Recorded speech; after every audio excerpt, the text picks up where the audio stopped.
বাজারে বেরিয়ে এক সবজি বিক্রেতাকে ঘুষি মারার অভিযোগ উঠেছে তৃণমূলের ব্লক সভাপতির বিরুদ্ধে। ঘটনাকে কেন্দ্র করে উত্তেজনা ছড়িয়েছে আসানসোলের জামুরিয়ায়। তৃণমূল নেতার ওই আচরণের প্রতিবাদে 7 নম্বর জাতীয় সড়ক অবরোধ করে বিক্ষোভ দেখিয়েছে জামুরিয়া 2 নম্বর ব্লকের খাসকেন্দা সবজি বাজারে ব্যবসায়ীদের একাংশ।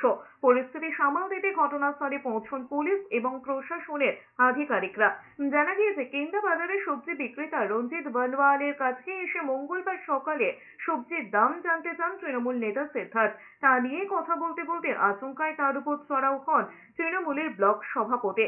মারধর করা হয় বলে অভিযোগ রঞ্জিতের। পরিস্থিতি সামাল দিতে ঘটনাস্থলে পৌঁছয় পুলিশ প্রশাসনের বিশাল দল।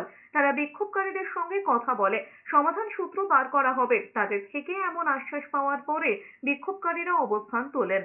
सब्जी दुकान यहाँ से हटाओ, तो हमने ठीक है, हम देखेंगे बाद हटाएंगे। फिर भी आज भी आया, थोड़ा देर किया, मारपीट किया पूरा।